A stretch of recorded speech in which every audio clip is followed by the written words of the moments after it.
Dibújame. Muy buenas tardes, familia venezolana. Qué gusto darles la bienvenida nuevamente a nuestro programa Cada familia, una escuela. El día de hoy, lunes 15 de marzo, y es un 15 de marzo en donde nos encontramos con jóvenes como tú, jóvenes como yo, jóvenes como nosotros que estamos construyendo esta nueva modalidad de educación a distancia para que ustedes se queden en casa seguros y seguras ante el COVID-19. Pero además, como siempre, los lunes lo dedicamos a estudiar geografía, historia, ciudadanía, arte, patrimonio y formación para la soberanía nacional, siempre afianzando esos conocimientos que nosotros podemos profundizar si ingresamos en la plataforma digital 2.0 que aparece de inmediato en nuestra pantalla. Se trata de la página web oficial del Ministerio del Poder Popular para la Educación, me.gov.be.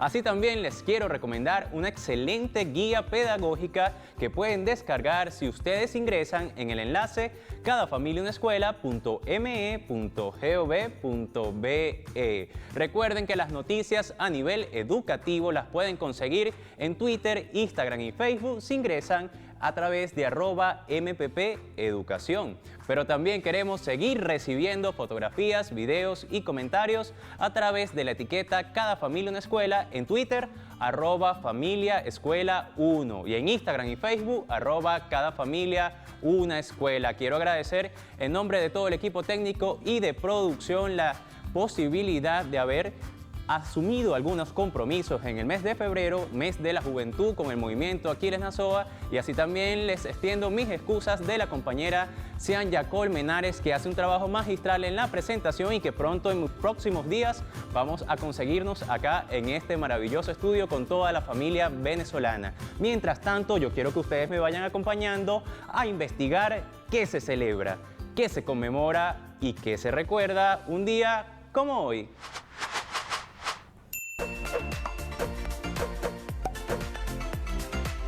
Juan Bautista Arizmendi nació el 15 de marzo de 1775 en la Asunción, estado de Nueva Esparta, Venezuela. Arizmendi se unió a la lucha por la libertad después del 19 de abril de 1810. Posteriormente formó parte de la expedición que en 1812 envió Francisco de Miranda para conquistar la Guayana. Tras la capitulación se devolvió a Margarita, donde cumplió prisión. Su ingenio le permitió escapar y reorganizar un ejército, llegando a ocupar la gobernación de la isla. Defendió la isla de Margarita de los ataques de Pablo Morillo, quien había llegado al frente de una expedición de 15.000 españoles. El 7 de mayo de 1816, Simón Bolívar le confirió el grado de general en jefe.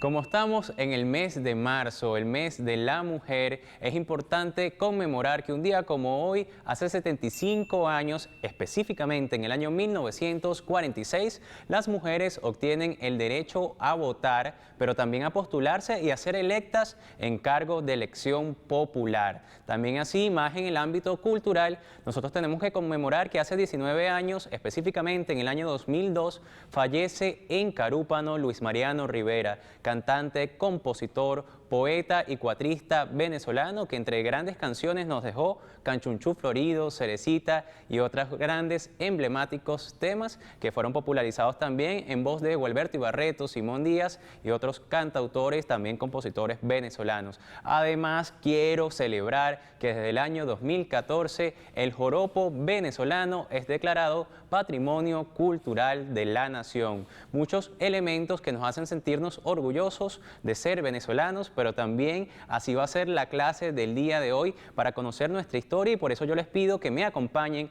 al set principal de Cada Familia en una Escuela, donde nos encontraremos con nuestro profesor Jesús Aguilarte. Muy buenas tardes, profesor, bienvenido a su programa. Muy buenas tardes, José Leonardo. Encantado de estar nuevamente contigo en nuestro programa educativo por excelencia, Cada Familia una Escuela. Nosotros estamos muy contentos, pero además muy emocionados porque son varios los elementos que vamos a estar manejando el día de hoy, y quería que para empezar nosotros hablemos acerca de esos temas indispensables, o en este caso el tema indispensable del día de hoy.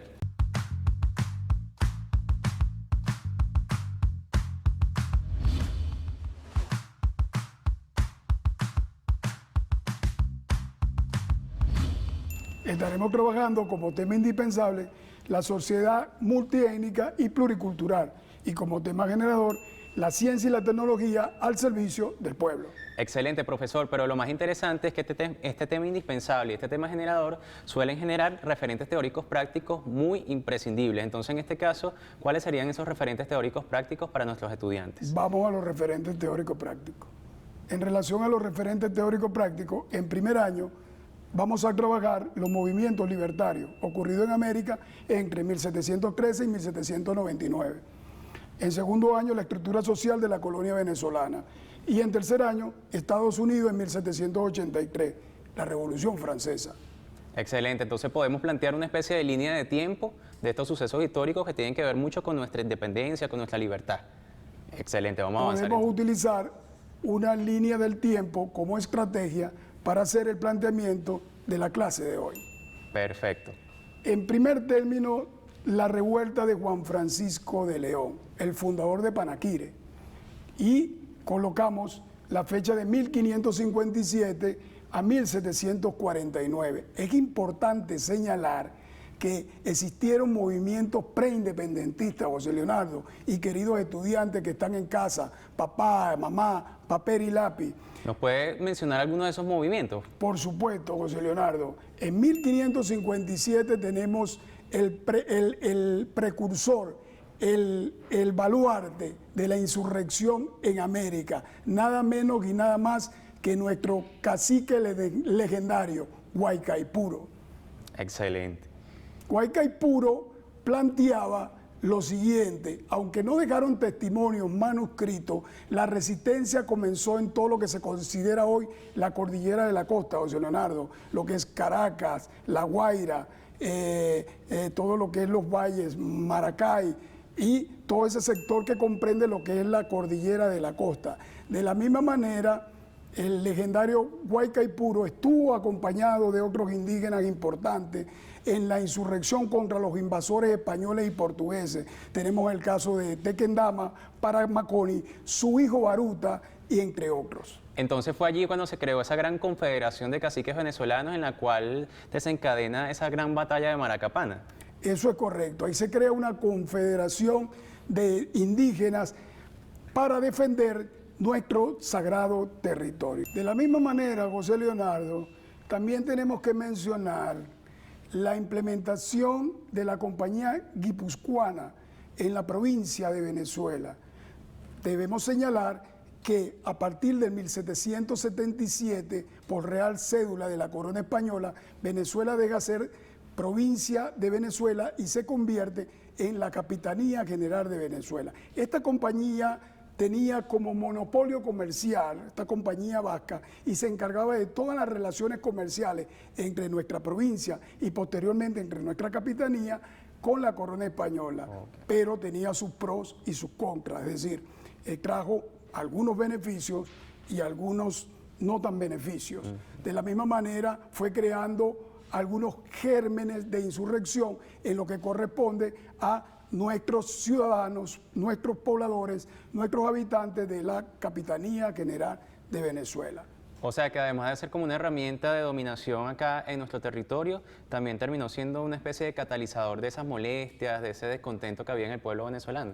Claro, porque la compañía guipuzcoana empezó a colocar de una manera arbitraria una serie de impuestos, una serie de discriminación con nuestros habitantes. Y de ahí surge la famosa insurrección del negro Andresote. ¿Y quién era el negro Andresote, José Leonardo? El negro Andresote, que realmente se llamaba Juan Andrés López del Rosario, era hijo de un mestizo y de una negra, y forma una rebelión en apoyo a los indígenas y a los negros habitantes de nuestra provincia. Es decir, también se unieron con ellos la clase más pudiente, los indígenas, los negros, los esclavos, y lograron, pues, de alguna u otra forma, formar un movimiento insurreccionario. Muy importante estos antecedentes, profesor. Sin embargo, ¿en qué año específicamente ocurre esa insurrección de Andresote? A partir de 1732 es la insurrección del negro Andresote. De la misma manera, se produce una insurrección también llamada la insurrección de Juan Francisco de León.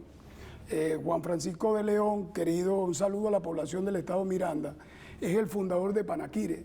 Imagínate. Y por descontento contra la compañía guipuzcoana y la suma de todas esas discrepancias y descontentos entre la población de lo que hoy es el llamado el estado Miranda, va reuniendo un ejército, Panaquire, Guatire, Guarena, y llega hasta Chacao con 8.000 hombres. Caramba. Su misión fundamental, destruir la compañía guipuzcoana.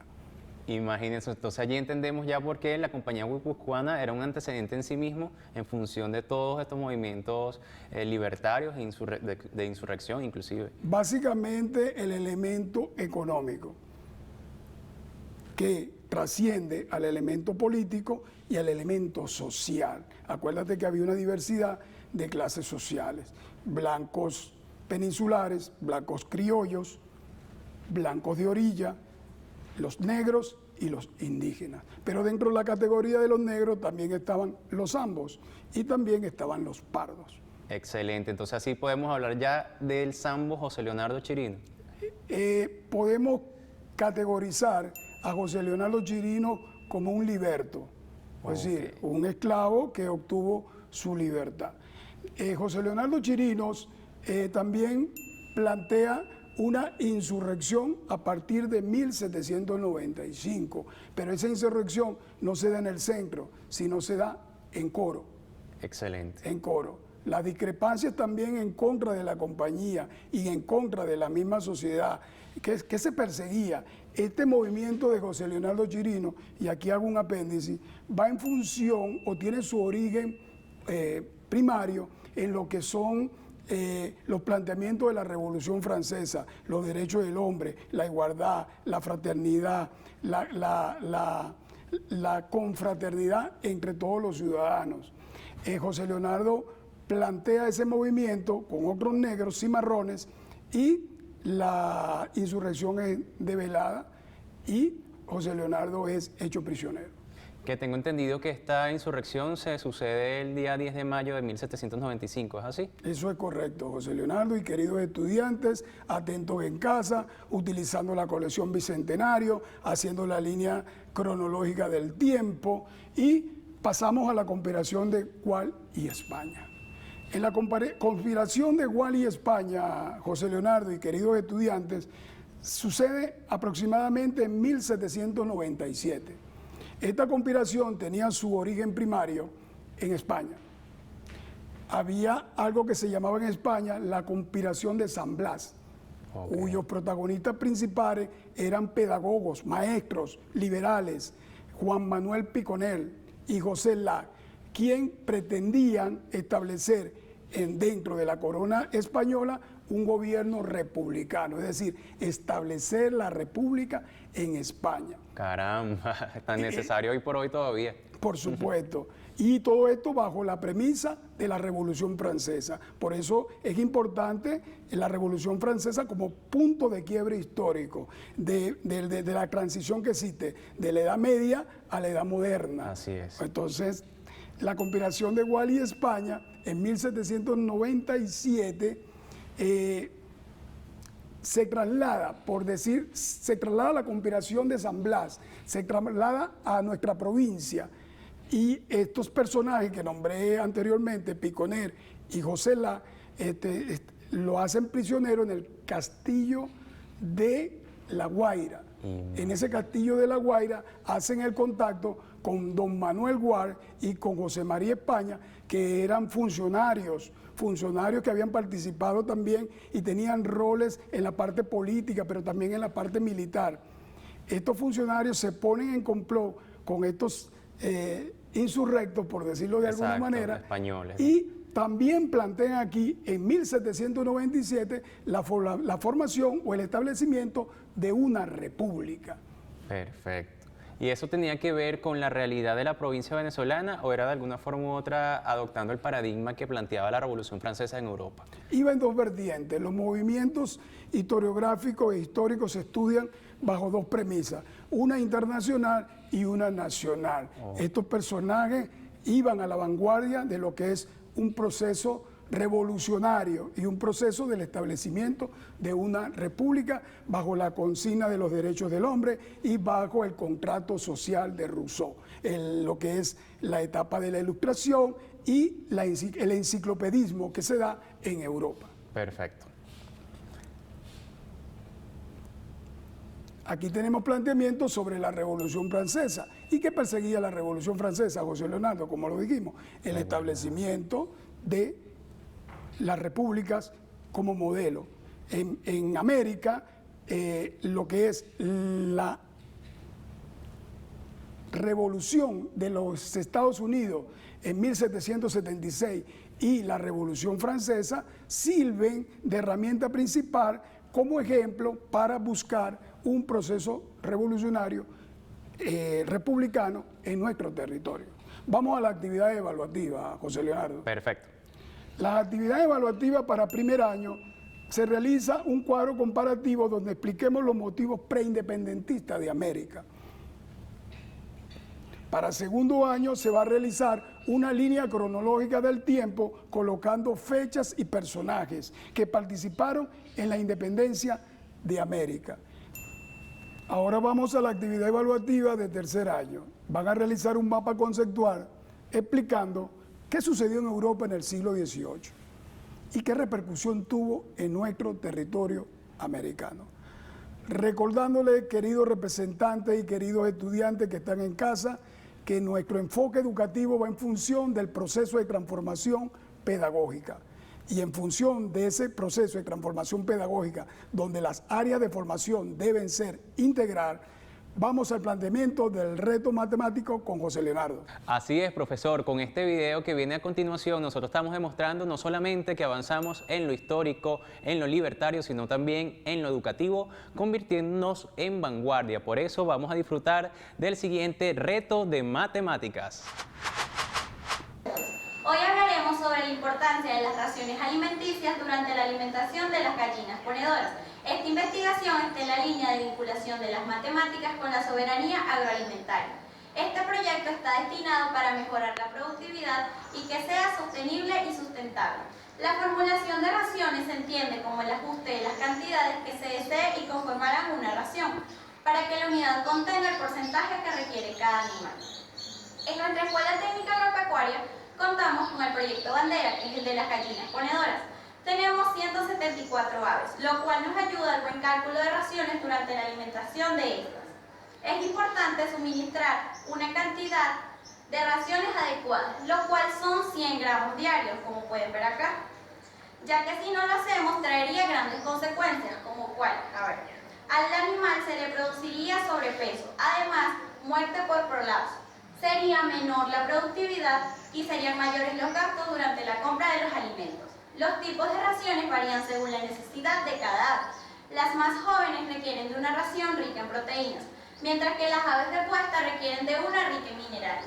Los principales ingredientes de la ponedora para gallinas son cereales como el maíz, el trigo, la avena y la cebada, fuentes de proteínas como harina de girasol, harina de soya y guisantes, aceites vegetales, vitaminas y minerales.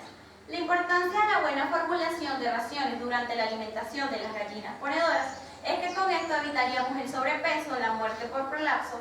Además, ellas nos otorgarían el 100% de su productividad y serían menores los gastos durante la compra de los alimentos. Para el buen cálculo de las raciones de la alimentación de las gallinas ponedoras, utilizamos un sistema de ecuaciones lineales. Cabe destacar que este proyecto está destinado para mejorar la productividad y que el proyecto sea sostenible y sustentable, manteniendo la calidad en cuanto a postura y salud de las aves y a no incurrir a gastos innecesarios, y que sea sostenible y sustentable para los productores de nuestra comunidad, así como para los de nuestra institución. Gracias.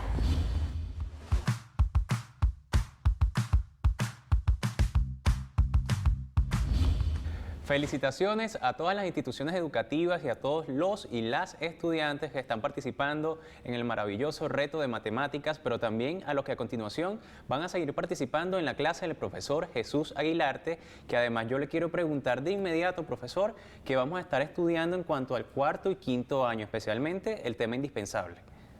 Gracias, José Leonardo.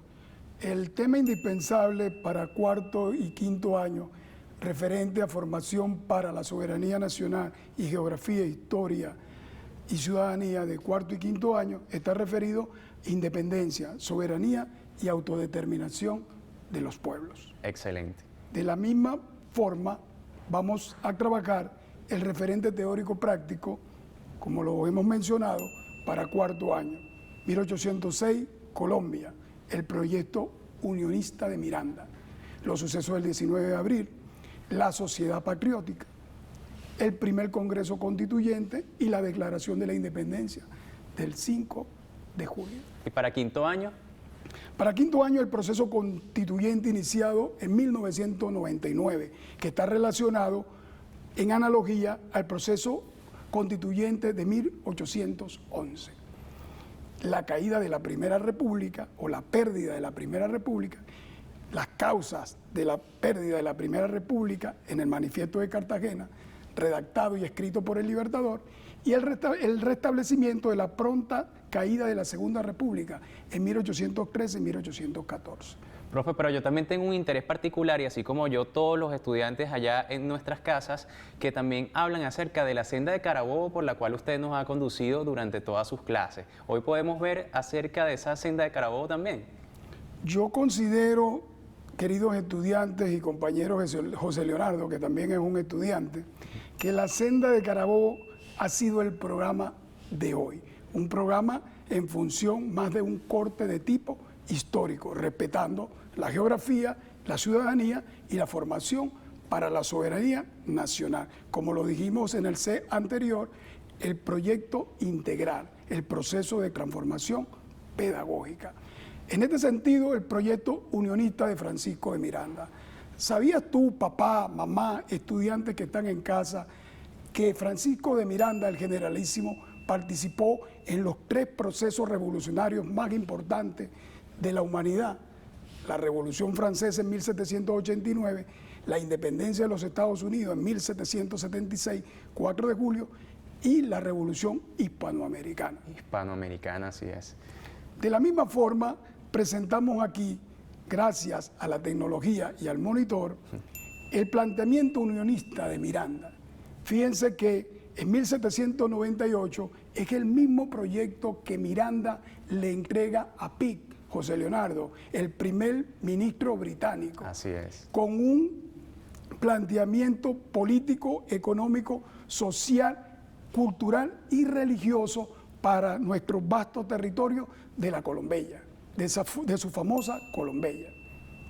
Que además así se llamaban los diarios o bitácoras que tenía Francisco de Miranda, ¿cierto? Sí, eran aproximadamente una gran cantidad de tomos donde el precursor de la independencia va redactando de manera constante, cotidiana y con todo mucho su detalle. planteamiento. Y aquí él desarrolla lo siguiente: el poder ejecutivo, el poder legislativo, el poder judicial, y hace lo relacionado al contrato social. Miranda plantea un proyecto de gobierno, un proyecto político, económico, social, cultural y religioso. Y además de eso, en lo religioso, la religión cristiana, católica, apostólica, romana. Y el centro o la capital de su proyecto de la Colombella, que va desde el norte del río Mississippi hasta el Cabo de Horno en la Patagonia Argentina, tiene como ciudad capital el Istmo de Panamá. Sorprendente. Ajá, y ahora tenemos acá el movimiento del 19 de abril de 1810. ¿Qué implica esto en todo este proceso que estamos conversando? Ok, los movimientos del 19 de abril, como suelen llamársele historiográficamente, van en función de todos estos movimientos preindependentistas que veníamos señalando en primero, segundo y tercer año. Excelente. Es decir, se unieron todas esas inquietudes, todas esas discrepancias y se consolidaron en los movimientos del 19 de abril. Para estudiar el movimiento del 19 de abril es importante estudiar, queridos estudiantes, compañeros que están en casa, la historia en dos vertientes, en un enfoque internacional o en el contexto internacional y en otro enfoque con el contexto nacional. Fíjense que hago el planteamiento internacional por lo que está sucediendo en Europa, José Leonardo, con lo que está sucediendo en España. Napoleón Bonaparte invade España, algunos países europeos, España, Portugal, y coloca en el trono a su hermano José Bonaparte. Esa información llega, si se quiere, a la provincia, a la Capitanía General de Venezuela, y entonces ahí la molestia con quién realmente nos iba a gobernar, quién realmente era nuestro rey. Acuérdese que en ese contexto histórico el rey era Carlos IV y abdica en favor de su hijo Fernando VII. Y se forman en Sevilla, en España, juntas para preservar los derechos de Fernando VII. Esas mismas juntas se forman aquí en la provincia de Caracas, en la provincia de Cumaná, de Barcelona, de Margarita, de Barinas, de Trujillo y de Mérida. Las otras tres provincias, la de Coro, la de Maracaibo y la de Guayana, se quedan aisladas porque quedan bajo el dominio español. De ahí hago el planteamiento sobre las estrellas que tiene nuestro pabellón tricolor y nuestro pabellón nacional. Recordemos que en la figura que vimos anteriormente en la senda de Carabobo salía Francisco de Miranda, pero sin las estrellas. Las estrellas están, las 7 estrellas y la que le agregamos nosotros en la Revolución, José Leonardo, la 8ª estrella, dentro de ese contexto y de ese pabellón tricolor. Sí, un reconocimiento histórico, diría yo. Y es un reconocimiento histórico a todas esas provincias que formaban parte de nuestro territorio. De la misma forma, todos esos movimientos del 19 de abril se plantean en discrepancia y se crea aquí la Junta de Caracas o la Junta Conservadora de los Derechos del Rey Fernando VII. Pero esto tiene una connotación un año después, donde se plantea y se dice un grupo de mantuanos liderado principalmente por Simón Bolívar, nuestro prócer por excelencia, y el generalísimo Francisco de Miranda, en unos movimientos que se hicieron ante la Sociedad Patriótica de Caracas y en un discurso magistral que da el Libertador el 4 de julio de 1811, donde dicen, 300 años no bastan. 300 años no bastan. Pongamos la piedra fundamental de la libertad americana. Y ese planteamiento se consolida, se hace mayoría, se hace pueblo y se decide pues redactar un acta de independencia en la cual da por hecho nuestra independencia, soberanos, independientes y libres ante el mundo. Los redactores de esa independencia son Francisco Inardi como secretario y Juan Germán Rocio. Excelente. De la misma forma, en estos sucesos del 5 de julio, en este bellísimo cuadro, en esta bellísima pintura de Juan Lovera, podemos visualizar las discrepancias entre los grupos, unos a favor del rey Fernando VII, unos a favor de esperar y unos a favor de la independencia total. Así es. Aquí tenemos entonces el planteamiento sobre la Primera República. La Primera República, como podemos plantear luego de la firma del Acta de la Independencia, comienza en 1811 y tiene su fin ante los ataques de Domingo Monteverde en 1812. Cabe destacar o cabe señalar que el Libertador, después de la pérdida de la Primera República, por diferentes causas, José Leonardo, primero se instala un sistema de gobierno federativo que no iba a la par del contexto, si se quiere, de la provincia. Era un modelo copiado de los Estados Unidos, tremendo error, pero era el modelo a seguir porque era la primera constitución que se había implementado en territorio americano. Luego, la corrupción existente dentro de los mismos gobernantes, la poca disciplina de un ejército estructurado, bien estructurado, como lo planteaba el generalísimo Francisco de Miranda, son los que llevan y permiten a que se pierda la Primera República. el Libertador obtiene un salvoconducto, se va a Curazao y de Curazao se va a Cartagena de India, donde redacta su famoso manifiesto explicando las causas de la pérdida de la Primera República. Inclusive es importante destacar que se pierde la Primera República y con ella termina Francisco de Miranda preso del Imperio Español, ¿cierto? Sí, lamentablemente el precursor es hecho prisionero, pero eso es otro tema. Exactamente, lo hablaremos en otra clase. De la misma manera, la Segunda República, la primera en 1811, 1812, la Segunda República en 1813, 1814, anoten en casa, estudiantes, por favor. Y aquí la Segunda República comienza con la liberación de Cumaná, lo que se llama la campaña de Oriente, la toma de Güiria, ¿ok? Como característica principal. Pero el libertador Simón Bolívar venía a la par con Santiago Mariño. Santiago Mariño venía por la parte de Oriente con su campaña libertadora y Simón Bolívar venía por la parte centro-occidental con su campaña admirable. Recordemos que venía la ruta de Bolívar desde Cúcuta, San Cristóbal, Mérida, Trujillo. En Trujillo redacta su famoso decreto de guerra a muerte. Excelente. Sigue a San Carlos, Tinaquillo, Maracay y llega a Caracas. Cuando llega a Caracas es nombrado libertador de Venezuela.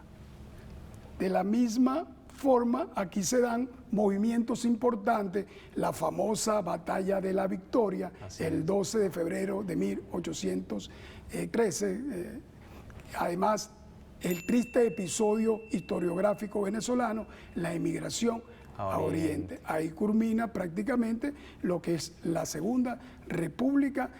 Algunas historiografías, nuestra coalición bicentenaria, plantean con la quinta pérdida de Maturín, de 1813 a 1814. Vamos a las actividades evaluativas, José Leonardo. Vamos a hacerlo.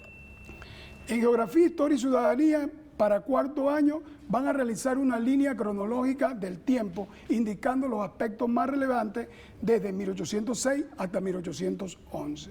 En quinto año van a elaborar un cuadro comparativo resaltando las características más relevantes en el Manifiesto de Cartagena y la Carta de Jamaica, la famosa Carta de Jamaica. Muy importante también. Extremadamente importante, José Leonardo. Vamos ahora a formación para la soberanía nacional. Aquí vamos a trabajar los modelos económicos socialistas y capitalistas más resaltantes para cuarto y para quinto año. Tenemos en el TOC, en este caso el TOC 2 o el TOC 3, porque por lo general se habla del TOC, es decir, el lugar en el ranking.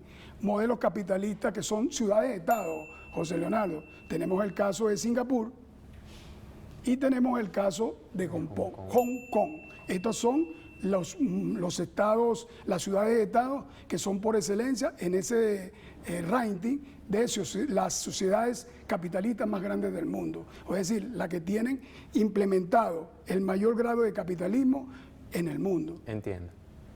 Y tenemos el modelo o los modelos socialistas en el mundo. Aquí el modelo socialista del mundo de China, la ruta de la seda. ¿Qué sabes tú, José Leonardo, sobre la ruta de la seda? Bueno, una de las cosas que yo había estudiado es que la ruta de la seda es histórica en cuanto a todo lo que fue el desarrollo de China a nivel comercial, pero tengo entendido que esta vez se está poniendo en vigencia nuevamente en función de toda la visión comercial que se tiene en un mundo con una globalización como la nuestra.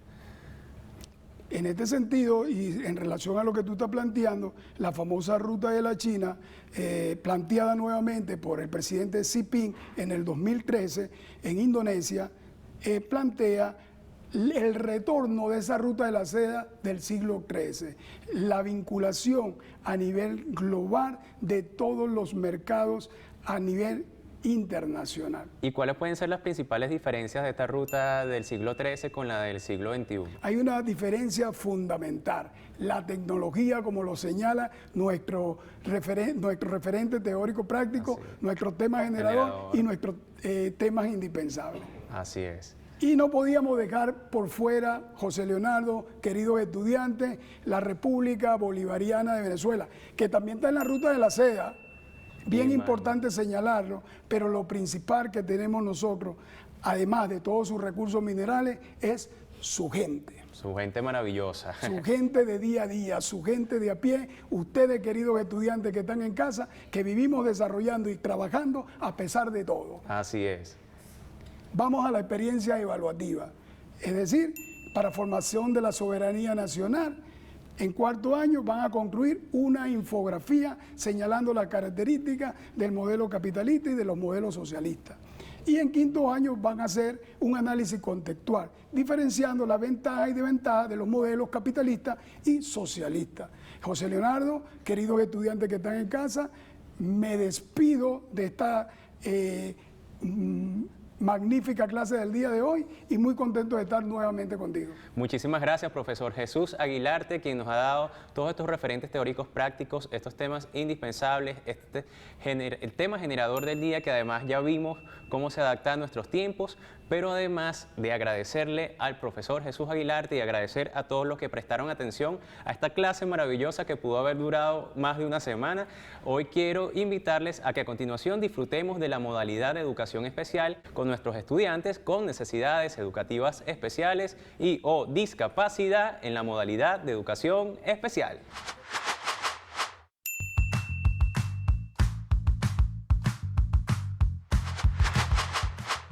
Feliz y bendecido inicio de semana. Gracias por acompañarnos en nuestro programa educativo Cada Familia una Escuela. Hoy, en el segmento de educación especial, vamos a trabajar todas esas recomendaciones, orientaciones, adaptaciones curriculares para todos nuestros estudiantes integrados en el nivel de educación media y nuestros participantes de los talleres de educación laboral. Antes de dar inicio a cada uno de esos referentes teóricos prácticos del nivel de educación media, vamos con las palabras claves en lengua de señas venezolana. Muy buenas tardes, para en la educación media vamos a aprender en lengua de señas venezolana las siguientes palabras. Serigrafía, estampar, colores, diseño,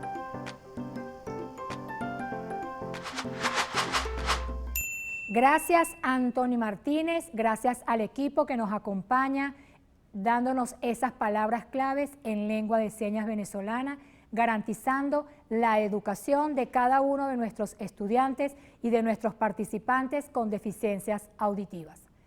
En relación a todos los contenidos referentes teóricos prácticos en el nivel de educación media, es muy importante tomar en cuenta las siguientes consideraciones.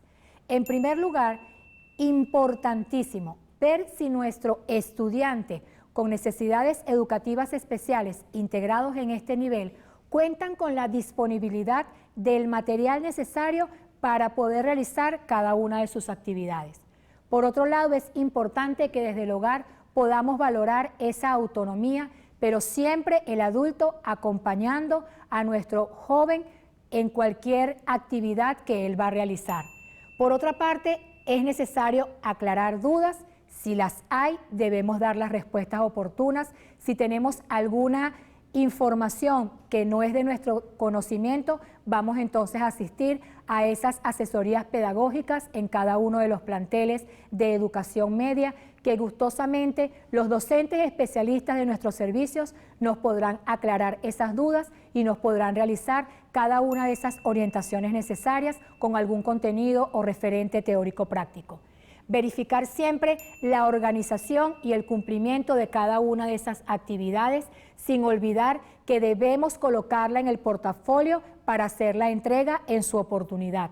Siempre hay que respetar ese ritmo y estilo de aprendizaje de nuestro estudiante.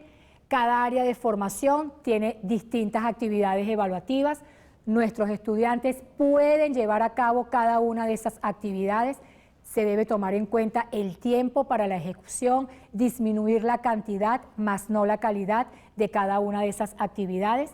Se sugiere siempre llevar una agenda de actividades donde podamos visualizar cuál es la entrega próxima de una distinta actividad evaluativa y guardarla en el portafolio para la entrega en su momento oportuno. Dentro de la modalidad de educación especial, contamos con todo lo que tiene que ver con los talleres de educación laboral, donde hay específicamente una especialidad ocupacional denominada serigrafía, donde cada uno de nuestros participantes reproducen imágenes en diferentes superficies utilizando una malla tensada para poder realizar el estampado. Ellos estampan en diferentes materiales, van a transferir esas imágenes prediseñadas o que ya están diseñadas en esa superficie a utilizar, mezclan colores para generar efectos visuales, aprenden técnicas de seguridad industrial para posibles riesgos y prevenir accidentes y desarrollan esos proyectos autosustentables que pueden permitir que ellos se puedan desempeñar en cualquier ámbito o puesto de trabajo, puestos de empleo, donde pueden estar nuestros participantes con necesidades educativas especiales y o con discapacidad. Pueden ser ayudantes de serigrafía, estampadores, pueden trabajar en imprentas, en empresas textiles y desarrollar cualquier emprendimiento familiar y cualquier emprendimiento comunitario. Es muy importante que nosotros tomemos en cuenta que nuestros participantes de cada uno de estos talleres de educación laboral, ellos se forman bajo unas habilidades adaptativas que permiten ese proceso y todo lo que tiene que ver con el desarrollo de todas sus capacidades y de todas sus potencialidades, porque de esa manera pueden ser seres independientes, seres autónomos que forman parte de una sociedad, que forman parte de esa sociedad venezolana. Los voy a dejar entonces con un video donde unos jóvenes de un taller de educación laboral nos muestran cómo estampar en el área de la especialidad de serigrafía, demostrando con este video que ser diferente es algo común. Nos vemos en una próxima oportunidad. Estampar con cloro. Necesitas tijera, un molde, una camisa, cloro en un atomizador. Vamos a proceder ahora. Primer paso. Tomamos el dibujo o modelo para recortarlo. Procedemos a recortar cuidando que nos queden bien los bordes.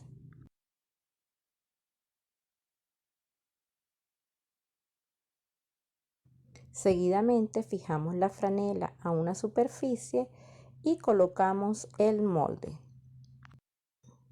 Comenzamos a rociarlo por los bordes con el cloro para cubrir toda la superficie. La idea es que alrededor de la imagen se vaya haciendo una mancha clara que va a hacer el contraste con el fondo de la imagen. La cantidad de cloro a utilizar la va a determinar cada diseñador, pues eso nos va a dar pie a dar mayor contraste o menor contraste. Podemos igualmente con el cloro hacer pequeñas manchas alrededor de la camisa y generar un diseño único, original y auténtico, que sea nuestra marca y nuestra forma de presentar nuestro diseño, nuestro estampado. Es una manera fácil y sencilla de hacer estampado en casa junto a la familia. Luego de que esté seco, levantamos la imagen y vemos cómo queda el contraste. Ahora la tarea es estampar en casa. Gracias. Ser diferente es algo común. Esta vez vamos a avanzar con otras estrategias producto de los mismos temas que tenemos para jóvenes como tú. En ese sentido, quiero hablarles de un verso que plantea: José Leonardo fue sudor de negro y cacao, cuando batía el melao para echar al español, que después se volvió gringo y aquí los tenemos hoy. Es parte de una canción que habla acerca de nuestros valores independentistas, en este caso preindependentista por José Leonardo Chirino, pero de eso no hablaré yo, de eso hablará la profesora Yané Barreto en nuestra sección de recursos para el aprendizaje.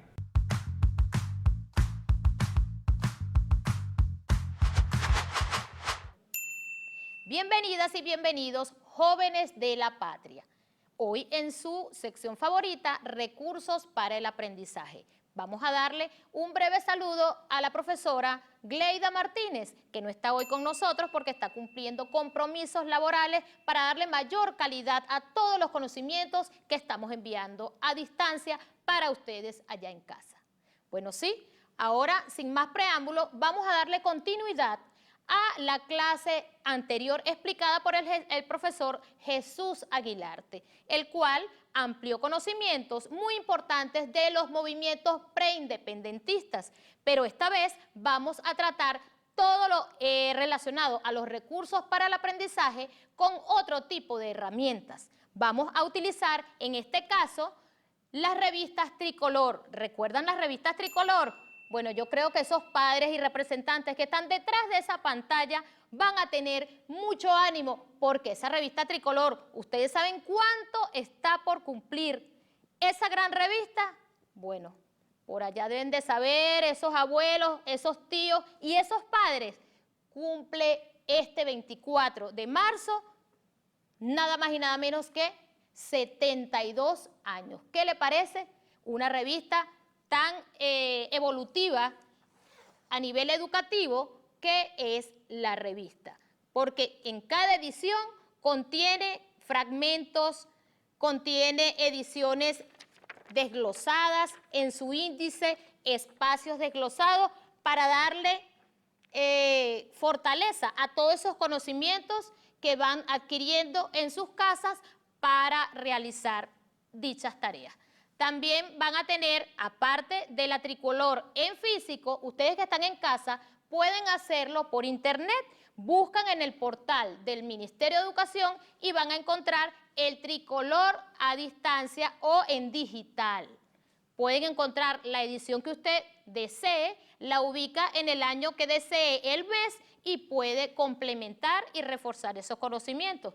También vamos a trabajar con la colección Bicentenario, todos la conocen, porque fue en un momento determinado, mucho antes de la pandemia, pues claro, fue distribuida y dotada cada institución con dichos textos. En este caso vamos a tener acá Recorriendo el Arte, que ahora como fue prolongada y agrupada en áreas, sería Arte y Patrimonio. Y ustedes dirán, bueno, ¿y qué hace un cuadro en esa mesa? Bueno, muy importante. ¿Sabían ustedes que la música también es una herramienta primordial para el aprendizaje?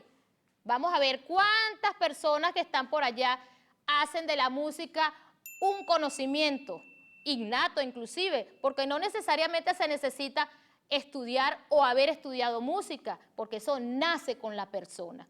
Y cuando la música, el canto y el toque más el baile del sonido en una frase, eso también es conocimiento. Bueno, sí, entonces, como decíamos, para ampliar los conocimientos del profe Jesús Aguilarte, hablábamos de los movimientos preindependentistas. Todas esas informaciones, tanto de historia como el arte, lo vamos a ubicar en estos recursos que tenemos acá.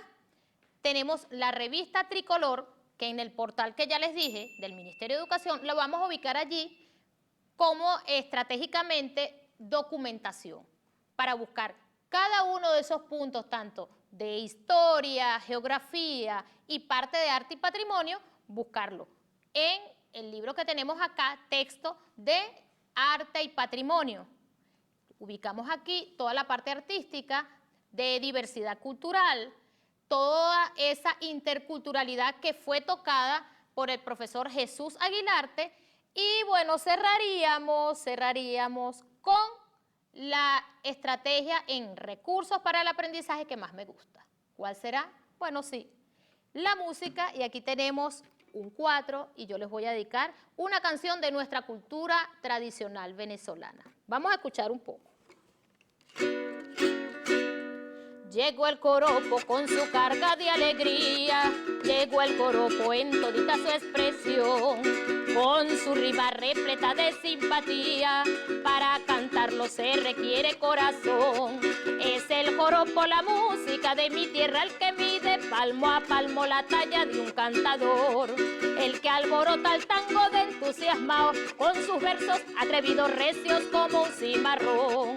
Llegó el joropo, que con su alegría, llegó el joropo con su sabor, llegó el joropo con su simpatía. Baila el joropo, mi hermano, porque el joropo llegó.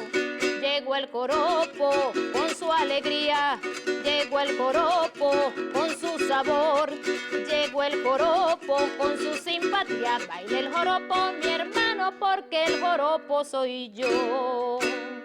¿Qué les parece?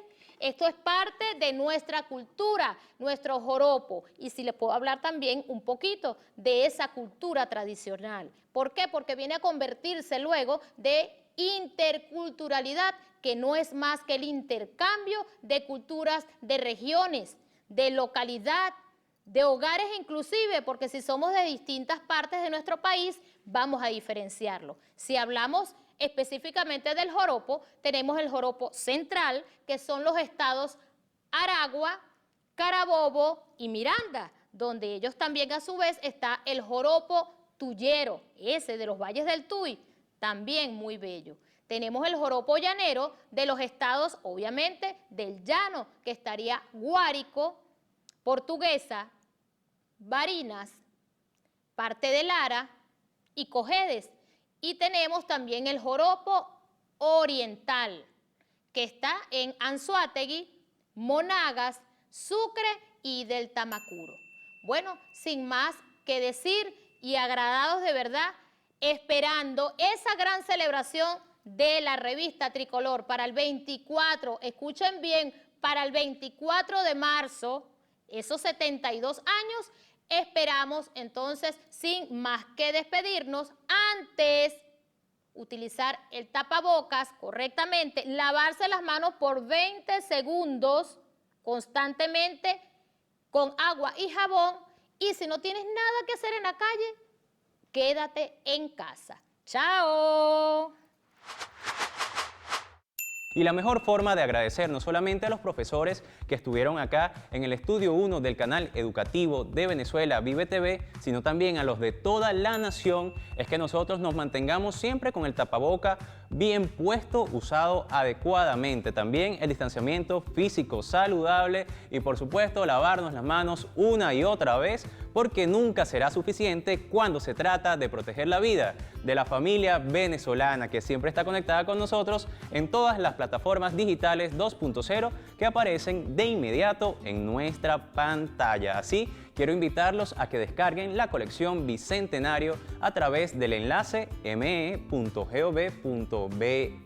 Pero también les quiero recomendar la guía pedagógica que los prepara para las clases que vienen en los próximos días. Y para ello tienen que ingresar en el enlace cadafamiliaunescuela.me.gov.be. Recuerden que vienen muchas buenas noticias a nivel educativo y para conocerlas de primera mano con una fuente confiable es indispensable que ustedes ingresen en Twitter, Instagram y Facebook a través de @MPPeducación. Y sigan enviando fotografías, videos y comentarios con la etiqueta Cada Familia Una Escuela, y también los esperamos en Twitter @FamiliaEscuela1 y en Instagram y Facebook @Cada Familia Una Escuela. Recuerden que el programa de hoy lo van a poder visualizar nuevamente en nuestra página de YouTube, que es Cada Familia Una Escuela Oficial. Le dan me gusta, lo comparten con amigos y familiares y eso sí, recuerden cumplir con todas las asignaciones del día y para eso pueden ingresar fácilmente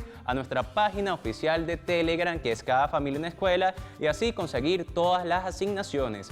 Yo me voy, pero les voy a recomendar antes que ustedes sigan disfrutando de la programación de Vive TV y para conocerla que ingresen en todas sus redes sociales, en Twitter, Instagram y Facebook. Mientras ustedes hacen eso, no pueden olvidar que nos encontraremos siempre de lunes a viernes, de 8 a 9 de la mañana y de 2 a 3 de la tarde. ¿En dónde? En este, nuestro programa Cada Familia Una Escuela. ¡Dibújame! ¡Hasta mañana!